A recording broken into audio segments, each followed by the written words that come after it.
Mais de 15 horas sem energia elétrica. Moradores de Ipanema acordaram de madrugada sem luz.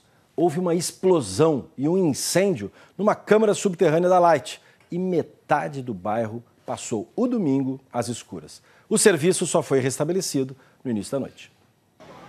Janelas abertas e sem camisa, os moradores sofreram com o calor. Os hóspedes desta pousada reclamaram. Foi uma coisa, porque não tem ar refrigerado, né? Não tem coisa para dar café de manhã e problema sério, né? Os funcionários da academia de ginástica ficaram sem trabalhar. Ar-condicionado, esteira não liga, bicicleta não liga, bebedouro, água quente, não tem como, água gelada. Visitamos alguns apartamentos em Ipanema. A gente veio conversar com moradores em Ipanema, só que para subir é com lanterna e escada. Tá tudo apagado. É bem cansativo, né? Muito cansativo. Tô vendo que o senhor tá suado. Muito desgastante, não conseguimos dormir essa noite, desde 2 horas da manhã acordado, estragando tudo na geladeira, não tem água porque a bomba não funciona, a energia não puxa mais. Na casa do vizinho, o cachorro também passa mal com o calor. Aguenta, né? Mas dá pena, né? Bichinho sofrendo e tal. A família de Bernardo estava com tudo pronto para viajar. Aqui são 8 malas, 4 grandes e 4 pequenas. Como é que vai fazer para descer tudo isso? Vai viajar? O jeito é descer aos poucos, né? A viagem é mais tarde hoje, o estabelecimento de energia dizem que vai ser à noite, né? Nas ruas, todos comentavam o que havia acontecido de madrugada. Era mais ou menos 3 horas da manhã, de repente a luz acabou do nada. 5 minutos depois teve um estouro. Explodiu esse bueiro e começou a sair muita fumaça, mas como se fosse um incêndio de um prédio inteiro pegando fogo. Esta garçonete estava trabalhando e viu como tudo aconteceu. A gente não esperava e essa tampa voou, numa altura de mais ou menos 1 metro, 1,20 m. E caiu do lado de lá. Graças a Deus não atingiu ninguém porque nós tínhamos cliente na hora. 30 minutos depois aconteceu mais outra explosão. Daí a fumaça aumentou. Nossa equipe fez imagens do fogo saindo do bueiro durante a madrugada. A fumaça era intensa e se espalhou pelas ruas de Ipanema. O bairro ficou às escuras. O problema aconteceu exatamente aqui nesta esquina das ruas Aníbal de Mendonça com Visconde de Pirajá. Um cabo subterrâneo queimou e o fogo atingiu outros cabos. Portanto, o fornecimento de energia ficou prejudicado. Não só em Ipanema, como também em Copacabana, Leblon e Lagoa. De acordo com a Light, tudo teve um motivo: roubo de cabos. Eram 3 circuitos, 2 circuitos foram roubados, são cabos de cobre. A gente estima 350 quilos de cobre roubados nessa região. O circuito que sobrou entrou em sobrecarga e na madrugada, às 3 horas da manhã, houve um incêndio nesse cabo. E esse incêndio se propagou para os cabos da alta tensão que passam por essa mesma câmara. O incidente ocorreu em uma esquina bem movimentada. A Light informou que foi roubo, mas não soube dizer que horas os cabos foram desconectados. A companhia reconhece a falta de segurança no acesso aos cabos pelas caixas de inspeção e promete encontrar uma forma de evitar esse tipo de prática. Essa aqui é uma caixa só de inspeção e ela precisa ficar aberta facilmente, ser facilmente aberta para uma emergência. Então a gente não pode trancar a tampa dessa caixa. As caixas de transformação têm sensores de presença, essas aqui não. Agora a gente vai estudar formas de coibir isso nas caixas de inspeção também. Os prejuízos foram grandes, principalmente para os restaurantes locais. Este aqui fatura no mínimo R$10 mil por dia.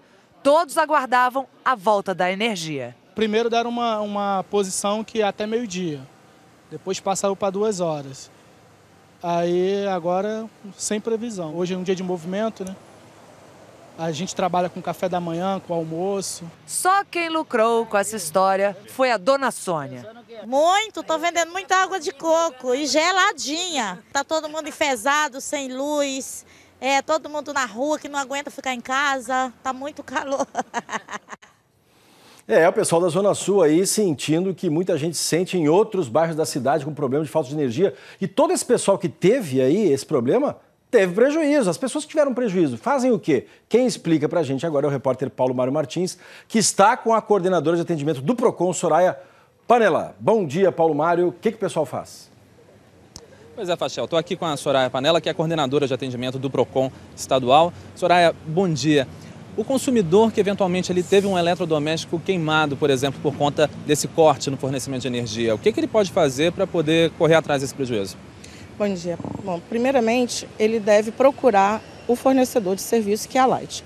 A Light tem um serviço especializado para esse tipo de atendimento. É importante que ele tenha um laudo técnico, de um técnico também credenciado, para que diagnostique o problema.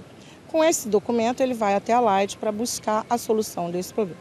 Isso não quer dizer que, se ele não procurar o PROCON, ele não será atendido. Será atendido sim, porque o PROCON está à disposição para esse consumidor.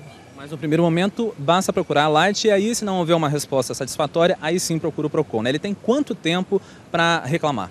Ele tem 90 dias a partir da data do evento danoso, ou seja, a partir do momento que ele teve o corte de energia, que ele teve o pique de luz, enfim, a partir dessa data ele tem 90 dias para procurar a Light e pedir a solução desse problema. Agora, uma informação importante, tem alguns eletrodomésticos que são considerados essenciais, né? O que acontece nesse caso?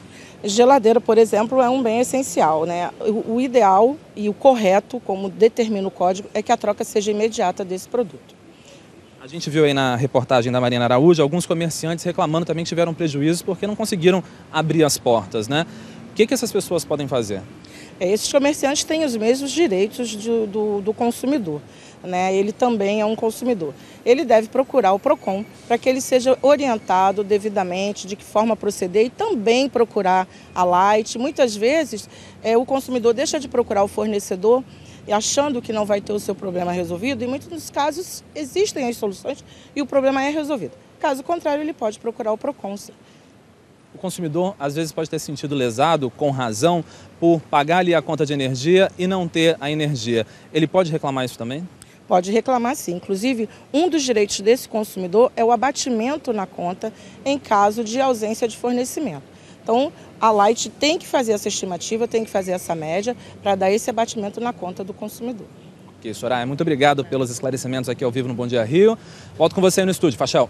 Obrigado, Paulo Mário. Agora, do PROCON, a gente conversa direto com o representante da Light, a repórter Ana Paula Santos. Está lá ao lado de um representante da empresa. O que a empresa alega aí para essa falta de energia durante tanto tempo? Foi tão complicado assim esse conserto? Olha, Fachel, eles dizem que houve um furto, né? Um furto de cabos, e por isso provocou todo esse problema ontem em alguns pontos da zona sul da cidade. Vou conversar agora com o representante da Light, é o Evandro Vasconcelos, diretor de energia da empresa. Agora, Evandro, vocês dizem que foi um furto. A gente sabe que isso é um crime, mas não é novidade. Quando isso acontece, a empresa não está preparada para agir com rapidez, para que as pessoas não fiquem esperando tanto tempo. Ontem, de madrugada até 6h30 da tarde, todo mundo aqui esperando, principalmente aqui nesses bairros, nesses pontos da Zona Sul, para a energia voltar. A Light não está preparada para isso? A Light está preparada para isso. A extensão desse dano foi excepcional. O cabo que entrou em sobrecarga, que queimou-se, ele atingiu a rede de alta tensão. Então não foi só esse cabo que foi danificado, toda a rede de alta tensão que atende esta região de Ipanema foi danificada. A Light atuou com todas as equipes necessárias para reparar, mas eram muitos cabos a serem reparados. Sempre acontece isso? Essa demora toda? Não. Tem como ser mais rápido? Nesse caso, como eu disse... Foram 15 horas de espera. Isso é rápido para vocês? Não é rápido para a população, é verdade. 15 horas é insuportável para a população. Agora, a extensão do número de cabos que foi atendido, nós reparamos com a maior rapidez que seria possível reparar toda aquela extensão de cabos que foi atingida e queimado, cabos de alta tensão, muitas emendas a serem feitas, muita coisa para ser reparada. Os danos foram muito grandes que esses criminosos causaram à população e à Light. Nós temos uma pergunta no estúdio. Flávio Fachel vai falar com você. Bom dia. Uma pergunta importante é o seguinte, a gente ouviu que houve esse problema de roubo de cabos tão importantes, um sistema vital ali que acabou deixando 15 horas as pessoas sem energia. Não é possível... Por que fica tão acessível? Quer dizer, não tem que botar um cadeado, uma tranca, não tem que estar lacrado? Isso não tem como fazer? É de fácil acesso? Não deveria ser diferente? Fachel, são 15 mil caixas de inspeção.